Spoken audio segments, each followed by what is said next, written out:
Hi and welcome to my channel, and in this video I'm going to show you how to solve this Petal Pyraminx, which was recently released, and it's a really fun puzzle. And the first time I tried to solve it, it really stumped me because the way I tried to do it is first I solved the Pyraminx itself as far as these outer edges and the corners.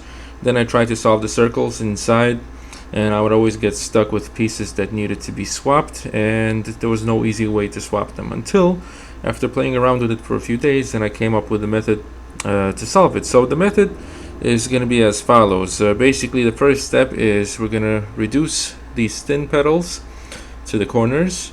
Then we're going to orient 3 of the corners with the petals on one face. We're going to put in edges, reduce the edges, and then we're going to solve it as a Pyraminx. Okay, so let's begin. So the first step is we're going to start reducing corners, and we see we have one that's already reduced right here, green with green. And this step is pretty intuitive. We don't really need any algorithms. Just keep turning in faces, being mindful not to turn out those that are already reduced. And on this face there's nothing that we could reduce because you could see it's blue, green, green, blue, red, yellow. None of the petals match any of the corners. If we turn it again, now we could make this turn, and we reduce this piece right here, and also we reduce this blue one, and then we just keep turning it anywhere we can, especially on faces where we have 3 pieces that need to be reduced. Let's see if we turn it like this, and yeah, it's pretty intuitive. So in this case also, you see, even though this one is reduced, if I make this turn, I reduce all 3 of them. So yeah, all 3 are now reduced. And then I turn the cube further, and yeah, here if I turn it like this, I can reduce one of the yellow ones, and I just keep turning it in. And even though I'm gonna break apart this one, if I make a turn, I reduce 2 of them. This one is broken, and let's see what else I could do. It's pretty intuitive. Like, I see this one needs a red one. I see if maybe I could move in any red piece that's not reduced yet, and I can't because it's connected to the same corner on the other side. And so let's see, what can I do here? Just keep playing around with it, and until you get more and more pieces in. Okay, so I could do this here. This one is broken, but these 2 are reduced, and now I have a red one here, which I could put in here. And yeah, but then it's gonna break this apart. So let me see if I could replace this maybe with something. If I put 2 red ones, yeah, I could do this. Turn this in. Now I have just this one that's broken here, and this one. Okay, so all the broken ones I have are on the same corner, and I need to get them broken up on different corners so I could put them into the same face. So what I'm gonna do here is, let's see. Okay, so I could put it like this. These 2 are fixed, but now this one is broken, and I could put it into a face, one of the other ones. Okay, so I have this here, and I could reduce this one here, even though I did break apart that one. And if I turn this here,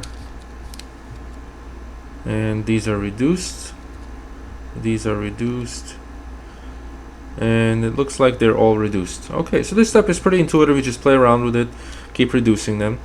Now we're gonna orient 3 corners to towards one face. So let's see, we have a red one here, and we could turn this one red one here, and this red one here. And now you see we have red, red, red, red, red, red. So all these reds. We're ignoring the edges. Now we could use this face to reduce the edges by bringing the edges in. So let me show you what I mean. For example, we have a red petal, big petal, and a red edge piece. So we move this in. Now this edge is fine, so we need to replace it with something else. And we see both of these are broken, so we could put in either of these. So we do it down, down, up, up. Now this one is here, and we keep turning. Like if I turn it this way, Now this one is reduced. Now I replace this one. I keep looking for something I could replace it with, like this one right here. Down, down, up, up, and I keep on the same way. Now if I turn it this way, I reduce two of them right here. So now I'm going to replace both of these. And so this one I just basically need to flip. So I'm going to get it out. I'm going to put it here and bring it back down. Down, up, up, like this.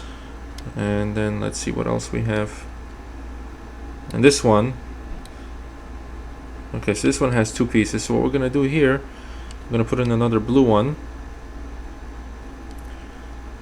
Let's see, or another green one. Down, down, up, up. And this is going to allow me to make this kind of turn. This one is now broken, which is fine because now this one had two parts of it that were broken, but now only one part is broken. So let's replace this one. Let's flip this one by first getting it out and then back in. Okay, and now with a single turn we can fix it because we have green, all the greens and the reds, so like this, and all of the edges are now reduced. And now we just solve it like a Pyraminx, and since we already have all the red corners oriented, we could start with the red side. And yeah, at this point it's pretty much just a regular Pyraminx solve.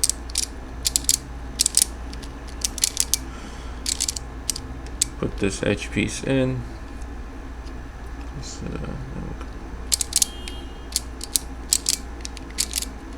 As you can see, I'm not a speed cuber. I don't solve these fast. I enjoy solving them slowly. This like this, and orient the top layer. And so we see it needs to cycle clockwise, so we do